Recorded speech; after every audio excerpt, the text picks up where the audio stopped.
سے کم بلند کہ شاہوں کے تاج فخر اشاروں سے چھین لوں، تمہاری زیادتی ہے، تم نے ظلم پروان چڑھایا ہے۔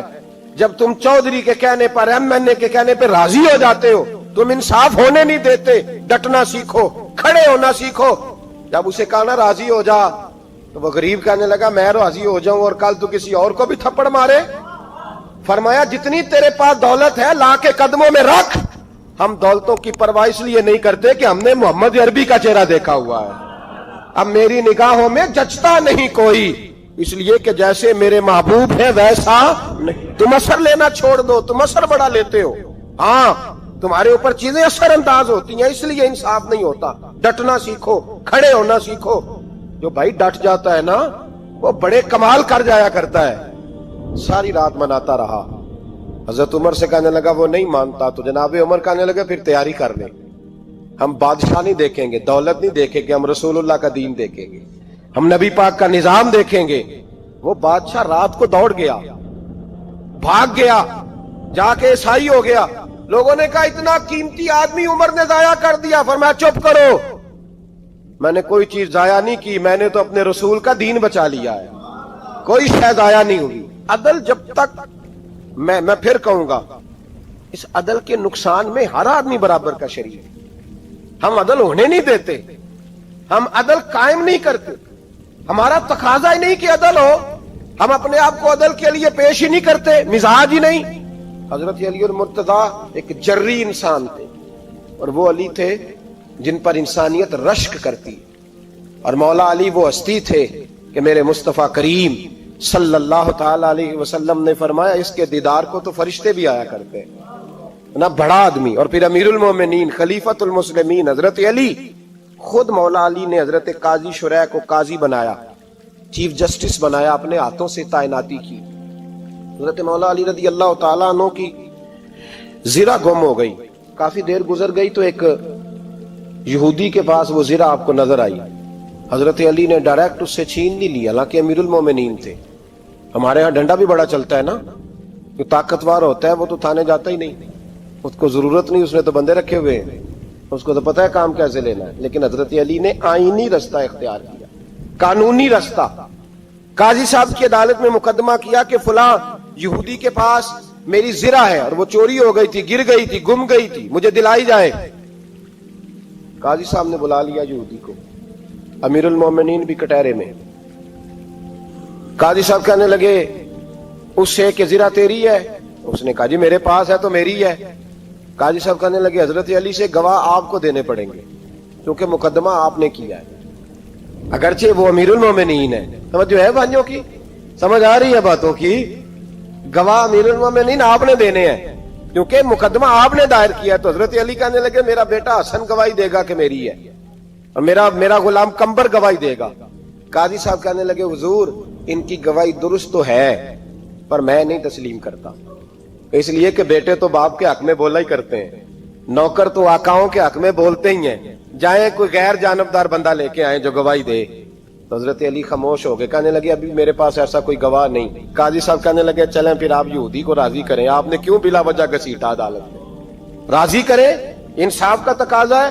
تو حضرت علی قریب گئے، کہنے لگے بھیا ناراض نہ ہونا، زرہ تو میری ہے، ناراض نہ ہونا، میں نے غلط مقدمہ نہیں کیا، علیحدہ بات ہے کہ میرے پاس گواہ نہیں تو میں کوئی بے انصافی نہیں کر سکتا، تو میرے ساتھ چل تجھے کھجوروں کا حلوہ کھلاتا ہوں تاکہ تو راضی ہو جائے۔ وہ یہودی کہنے لگا میں نے قاضی صاحب کا انصاف دیکھا اور جناب علی کا انصاف کے لیے کھڑا ہونے دیکھا تو میں مولا علی کے قدموں میں بیٹھ گیا۔ میں نے کہا علی جب تیری یہ شان ہے تو محمد عربی کا کیا مقام ہوگا؟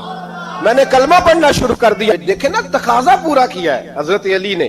تو وہ کہنے لگا علی تیرے انصاف کے رنگ نے نا، جملہ یاد رکھنا، کہنے لگا یہودی علی تیرے انصاف کے اس رنگ نے میرے دل سے کفر کی میل دور کر دی، تیرے عدل نے میرا کفر توڑ دیا، کفر۔ لیکن شرط دیکھیں نا، غریب آدمی ابو ایوب انصاری، ماڑے بندے، اب تو پیر اور مولوی بھی گنجائش نہیں نہ دیتا کسی کو بولنے کی، تو سیاست دان تو اللہ ہی کی پناہ، وہ تو پتہ نہیں کس طرح سوتے ہیں رات کو، اللہ ہی جانتا ہے، پتہ نہیں کس طرح اپنے آپ کو مطمئن کر کے وہ زندگیاں گزار رہے ہیں، خدا ہی بہتر جانتا ہے۔ حضرت عمر فاروق جیسا دلیر اور جرری آدمی جمعہ پڑھانے مسجد میں داخل ہوئے تو جناب ابو ایوب انصاری دروازے پہ کھڑے ہو گئے, کہنے لگے عمر تیرے نوکر نہیں, ٹائم پہ آیا کر, بڑی دیر سے کھڑے ہیں. کیوں دیر سے آیا؟ بڑے جلالی تھے نا حضرت عمر, لیکن وہ جلالی اس وقت تھے جب کوئی ظلم کرتا تھا, اور ذات کے لیے جلالی نہیں تھے. کب وقت پہ آیا کر, کو ملازم نہیں تیرے.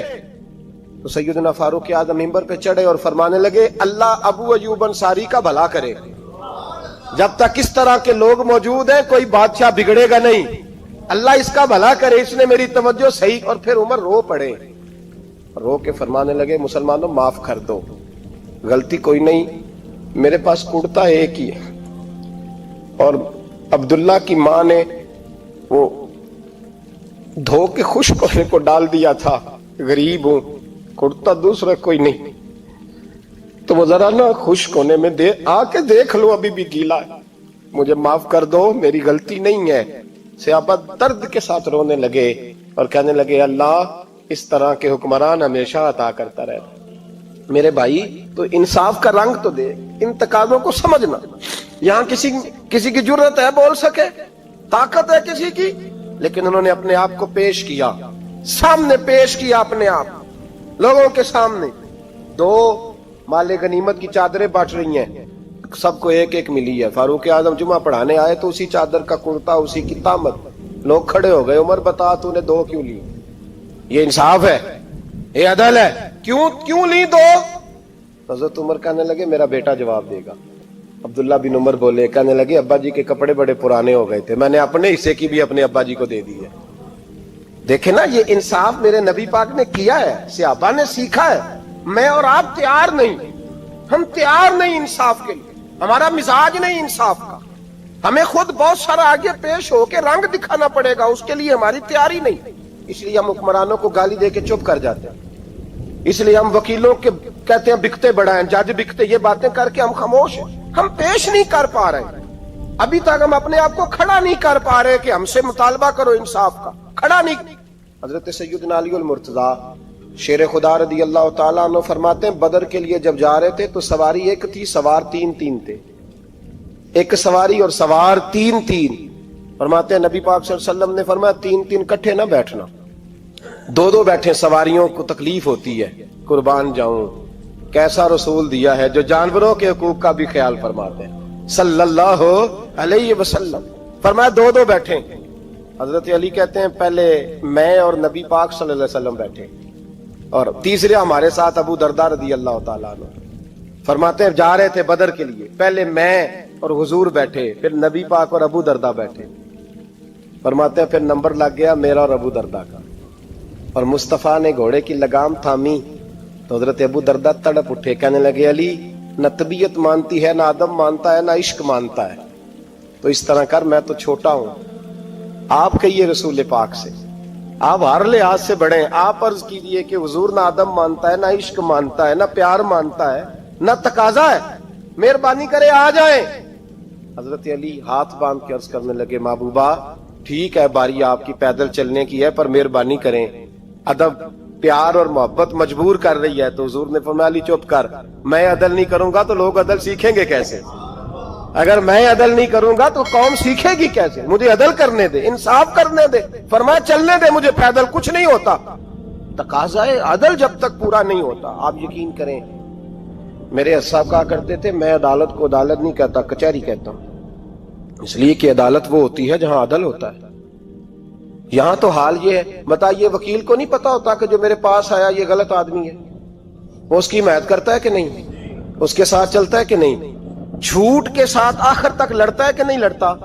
جو گواہ بن کے جا رہے ہوتے ہیں انہیں پتا ہوتا ہے کہ نہیں کہ ہم جھوٹے کی گواہی دینے جا رہے ہیں. تو پھر کیا سارا ظلم حکومتیں کر رہی ہیں؟ معاشرہ بھی تو اپنی ترتیب بدلے نا, لوگ بھی تو اپنا رنگ بدلے نا, لوگ بھی تو طبیعت بدلے نا. کون منتخب کرتا ہے انہیں ظالموں کو؟ عوام, اور پھر اس کے بعد شکوہ بھی عوام ہی کرتی ہے. خدا را تقاضے سمجھو, مزاج سمجھو, طبیعت سمجھو اسلام کی. میرے نبی پاک صلی اللہ علیہ وسلم نے عدل کا بول بالا کیا ہر مقام پر, ہر نقطے پر. رسول پاک صلی اللہ علیہ وسلم نے عدل اور عدل کی آواز بلند فرمائی. کوئی مقام ایسا نہیں, آپ پڑھیے کتابیں, اگر ایک کلمہ پڑھنے والے اور یہودی کا فیصلہ آیا ہے اور نبی پاک صلی اللہ علیہ وسلم نے یہودی کو حق پہ سمجھا ہے تو نبی پاک نے یہودی کے حق میں فیصلہ دیا. وہ منافق بگڑ گیا ہے, حضرت عمر کے پاس گیا ہے, لیکن حضور نے فرمایا جہاں جاتا ہے جا, فیصلہ وہی کیا جائے گا جو عدل پہ مبنی ہوگا. میرے رسول پاک علیہ الصلوۃ والسلام کے صحابہ کے قریب دنیا داری آ سکی نہیں آئی. حضرت ابو بکر صدیق نے پانی مانگا تو لوگوں نے دودھ دیا, فرمایا پیچھے کرو. ابو بکر نے نعمتیں چھوڑ دیے. اب ابو بکر وہ والا کام کرتا ہے جو رسول پاک نے کیا ہے. فرمایا نہ دودھ شاید پیش نہ کرو, جو مانگتا ہوں بس وہ دو. حضرت ابو بکر صدیق نے بڑے مالدار تھے. حضرت عمر فاروق رضی اللہ تعالیٰ عنہ کے پاس صحابہ کرام جمع ہو کے آئے. کون سا ایسا شخص ہے جس کی تنخواہ میں اضافہ ہو جائے؟ تو لوگ کہتے ہیں نہیں مجھے نہیں چاہیے. پر ہم نے وہ لوگ دیکھے ہیں, حاجی صادق صاحب کو مسجد والوں نے کہا 1000 روپیہ تنخواہ بڑھانی ہے, تو حاجی صاحب کہنے لگے میرا بڑا سونا گزارا ہوتا ہے, مینوں یہ نہیں بڑے نے. حضرت سیدنا عمر فاروق رضی اللہ عنہ صحابہ کٹھے ہو کے گئے, کہنے لگے عمر حضور کے زمانے میں بظاہر غربت رہی, جناب صدیق اکبر کے زمانے میں غربت, اب تو بڑی ریل پیل ہے, بحرین سے لاکھوں کا مال آتا ہے, آپ کو بڑے بڑے سفیر ملنے آتے ہیں, پر آپ وہی پرانا کرتا اور وہی طامت جو کئی جگہ سے سی آپ نے کئی جگہ سے پھٹی. اور حضرت عمر ایک دن عید کی نماز پڑھانے گئے تھے تو ننگے پیر ہی چلے گئے. لوگوں نے کہا جوتا, فرمایا ٹوٹ گیا تھا یار, پہننے کے قابل نہیں تھا. فرمایا ننگے پیر آ گئے اور لوگ کیا کہیں گے؟ فرمایا چھوڑو, عمر کے پاؤں ننگے ہیں لیکن عمر کے کردار میں تو کوئی شک نہیں نا, پیر ہی ننگے ہیں نا, کیا ہوا, چھوڑو اس بات کو. کوئی پیار نہیں دنیا داری سے, دولت سے, کوئی چکر ہی نہیں. حضرت سیدنا عمر فاروق رضی اللہ تعالیٰ عنہ کو صحابہ نے کٹھے ہو کے کہا, یہ ہے امت کے بیدار ہونے کے طریقے جو عرض کر رہا ہوں. کہا جناب آپ اب بڑا مال غنیمت ہے اور جس طرح ہر صحابی کا حصہ ہے آپ کا بھی حصہ ہے, تو ایک نیا کرتا ہی ڈال لیں آپ خرید کے. اب جب مشورہ ہو گیا صحابہ میں تو کہنے لگے عمر سے بات کون کرے گا؟ نیا کرتا پہننے کی عمر سے بات کس کو برا لگتا ہے جی؟ نیا کرتا کون بات کرے گا؟ حضرت سیدنا علی المرتضیٰ کا انتخاب ہوا. کہنے لگے مولا علی کی بڑی عزت کرتے ہیں, ان سے بڑا پیار کرتے ہیں, ان سے بات کرتے. تو حضرت علی کو بلایا گیا, عرض کی حضور مہربانی فرمائیں. حضرت عمر سے کہے نئے کرتے کے لیے, آپ فرمانے لگے عمر میری بڑی قدر کرتا ہے, بڑی بات سنتا ہے, پر یہ والا کام نہیں میں عمر سے کہہ سکتا, یہ کسی اور سے کہو. تو کہنے لگے آپ رہنمائی کر دیں, کس کو کہیں؟ تو جناب علی المرتضیٰ فرمانے لگے اگر حضرت عائشہ صدیقہ سے کہو گے تو عمر فوراً مان جائے گا, وہ مومنوں کی ماں ہیں. صحابہ حضرت عائشہ کے پاس, اماں جی عمر کو بلائیں, ان کو کہیں بڑے بڑے سفیر آئے ہوتے ہیں, وہی پرانے کپڑے پہن کے بیٹھ جاتے ہیں. اللہ اکبر. حضرت عائشہ نے پیغام بھیجا, فرمایا عمر کو بلاؤ. عمر فاروق دوڑے ہوئے آئے, پردے کے پیچھے حضرت عائشہ کے پاس گھٹنوں کے بل, اماں جی دیر تو نہیں کر آیا میں آنے میں؟ حکم ہو, حضور کے گھر سے پیغام آیا, بڑے بڑے سفیروں کو چھوڑ کے بھاگے. حضرت عائشہ صدیقہ کہنے لگی عمر دیکھو جائز پیسے ہوں تو اسلام اچھے لباس سے منع نہیں کرتا, اب بڑا بڑا مال آیا ہے, اب تیرا بھی حصہ ہے, تو صحابہ کرام کی خواہش ہے کہ نیا کرتا پہن لو, بڑے بڑے سفیر آتے ہیں, حرج بھی کوئی نہیں, جائز بھی ہے, کو منع نہیں. حضرت عمر نے گردن جھکا, جی اماں جی, جی اماں جی, جی اماں جی. حضرت عائشہ کہتی ہیں بات ختم ہوئی, عمر نے گردن اٹھائی تو عمر کی داڑھی آنسوؤں سے بھری ہوئی. کہتی ہے مجھے کہنے لگے اماں جی میں تو صرف مسجد میں دیکھا کرتا تھا, آپ تو مصطفیٰ کو دن رات دیکھتی تھی, جس طرح کے کرتے آمنہ کے لال نے پہنے ہیں مجھے بھی پہنا دو, میں تیار ہوں, میں پہن لوں گا, میں تیار ہوں, پر جس طرح کے میرے نبی نے پہنے. حضرت عائشہ کہتی ہے میں پھوٹ کے روئی, میرا پلو آنسوؤں سے بھر گیا. فرماتی ہیں میں عمر کی بات سنتی گئی تو میرا پلو آنسوؤں سے, میں نے کہا عمر تو جا, تو ٹھیک ہے. فرماتی ہے عمر فاروق سلام کر کے اٹھے, امیر المومنین چلے گئے. اس کونے میں صحابہ چھپے ہوئے تھے, وہ آئے, کہا اماں جی کیا بات ہوئی؟ تو میں پھر رو پڑی. میں نے کہا کیا بتاؤں, تمہیں پرانے کرتے نظر آتے ہیں, اسے محمد عربی کے جلوے نظر آتے ہیں, اسے رسول اللہ کا رنگ نظر آتا ہے. اسے وہ غلامی نظر آتی ہے. عمر کو دنیا سے پیار، اور دنیا سے پیار نہیں تھا، دعا پتہ کیا تھی؟ یوں جھولی اٹھا کے اللہ مرزقنا شہادتن فی سبیلک وجعل موت فی بلد حبیبک. اللہ عمر کو بسترے والی موت نہ دینا، موت شہادت کی دینا. اور میں میدان میں جا کے نہیں مرنا چاہتا، مجھے رسول اللہ کے شہر میں موت چاہیے، باہر جا کے نہیں. یہی میدان لگے مدینے میں، یہی موت آئے، اسباب بنا. میں مدینہ بھی نہیں چھوڑنا چاہتا. او بھائی، ان لوگوں کو نہیں پیار تھا. جناب صدیق اکبر کا وصال ہوا تو زہر کے اثر سے، وہ جو آپ کو زہر لگا تھا، بعض مفسرین نے لکھا ہے کبھی کبھی وہ جو سانپ نے ڈسا تھا تو کبھی کبھی اس کا اثر آتا تھا، بس اللہ نے شہادت دینی تھی کبھی کبھی، ورنہ تو بڑی شفائیں تھیں. حضرت عمر شہید، حضرت عثمان، جناب علی، امام حسن، امام حسین، علی اکبر، علی اصغر، حضرت عباس، حضرت سعد بن معاذ، حضرت امیر حمزہ، مصعب بن عمیر. میرے محبوب نے تو لسٹ بنائی شہیدوں کی، لسٹ بنائی شہیدوں کی. شہادت سے پیار کیا رسول اللہ صلی اللہ علیہ وسلم کے غلاموں نے، پیار کیا شہادت سے. اسی لیے تو کافر اٹھ نہیں سکا کہ شہادت سے. حضرت سعد بن معاذ رضی اللہ تعالیٰ عنہ کو زخم لگ گیا، جنگ سے زندہ آ گئے لیکن زخم ہے، رو کے کہنے لگے محبوبہ سارے شہید ہو گئے، میں ایسے ہی رہ گیا. حضور نے فرمایا نہیں، رب تجھے بھی شہادت کی موت ہی عطا فرمائے گا. اسی زخم میں پردہ ہو گیا. میرے بھائی، حضرت عمر بن جموح رضی اللہ تعالیٰ عنہ 4 بیٹے لے کے احد کے میدان میں آئے. کہا محبوبہ میرے 4 ہی تھے، میں سارے لے آیا ہوں، سارے ہی قبول ہیں؟ اور میں ٹھیک ہے. پھر خود بھی زرہ پہن لی. ایک ٹانگ سے لنگڑے تھے، ٹانگ چھوٹی تھی. حضور نے فرمایا تو نے کیوں لباس پہن لیا ہے؟ کہا حضور میں نے بھی تو جہاد پہ جانا ہے نا. حضور نے فرمایا تیرے 4 بیٹے جو جا رہے ہیں. تو کہا یا رسول اللہ کیا لنگڑے جنت میں نہیں جا سکتے؟ حضور لنگڑے اللہ کو قبول نہیں، میں نہیں جا سکتا. تو میرے نبی پاک صلی اللہ علیہ وسلم نے فرمایا نہیں، جنت تو تیرا انتظار کر رہی ہے. کہا حضور پھر میں بھی جاؤں گا، بچے جائیں گے تو میں بھی جاؤں گا. ایک بی بی احد کے دن 3 سال کا بچہ لے کے گھر سے نکلی. بیبیوں کو کہتی ہے میرا خامد بھی بدر میں شہید ہوا، بھائی بھی اور باپ بھی.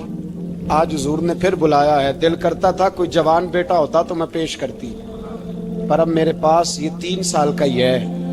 بچہ لیا مدینے میں، مسجد نبوی میں. حضرت بلال سے کہنے لگی 2 منٹ حضور کا دیدار چاہیے. نبی پاک آئے. کیسے آئی ہو؟ کہنے لگی محبوبہ میں شہید کی بیٹی، شہید کی بہن، شہید کی بیوہ ہوں. میرے پاس اب جوان تو کوئی نہیں، یہ 3 سال کا ہی ہے. حضور نے مسکرا کے فرمایا یہ کرے گا کیا کرے گا؟ کہنے لگی حضور سنا ہے اسلحہ تھوڑا ہے، ڈھال کی ضرورت ہے. لوہے کی ڈھال ہوتی تھی، جب تلوار آتی تھی تو آگے کی جاتی تھی. کہا محبوبہ میرا شہید کی اماں بننے کو بڑا دل کرتا ہے، یہ میرا 3 سال کا لے جاؤ، جب تیر آپ کی طرف آیا تو میرا بیٹا آگے کر دینا، یہ ڈھال کا کام تو دے گا نا. ہنستے ہوئے محبوب کی آنکھوں میں آنسو آئے. بچے کو پکڑ کے سینے سے لگایا، ماتھا چوما، فرمایا جا تیرے ساتھ وعدہ ہے قیامت کے دن تجھے شہید کی اماں کہہ کے ہی پکارا جائے گا. وعدہ ہے تیرے ساتھ تجھے شہید کی. میرے بھائی مرنے کو دل ہی نہیں مسلمان. میرے نبی پاک صلی اللہ علیہ وسلم نے فرمایا جس کے دل میں کبھی شہادت کی آرزو پیدا نہیں ہوئی، اس کے سینے میں دھڑکنے والا دل مومن کا ہے ہی نہیں، وہ تو منافق ہے. جو کبھی دین کے رستے میں شہید ہونے کو، میرے بھائیوں دین کو بڑی ضرورت ہے، بڑی ضرورت ہے، بڑی. اے خاصائے خاصان رسول وقت دعا ہے، امت پہ تیری آ کے عجب وقت پڑا ہے. وہ دین جو بڑی شان سے نکلا تھا وطن سے، پردیس میں وہ آج غریب الغربا ہے. فریاد ہے اے کشتی امت کے نگہباں، بیڑا یہ تباہی کے قریب آن لگا ہے. اور ایک شاعر قلم توڑ گیا، کہنے لگا تجھ سے فریاد ہے اے گنبد خضرا والے، تجھ سے فریاد ہے اے گنبد خضرا والے، کعبے والوں کو ستاتے ہیں کلیسا والے. تجھ سے فریاد ہے اے گنبد خضرا. اپنے اندر دین کا درد پیدا کرو، ذوق پیدا کرو.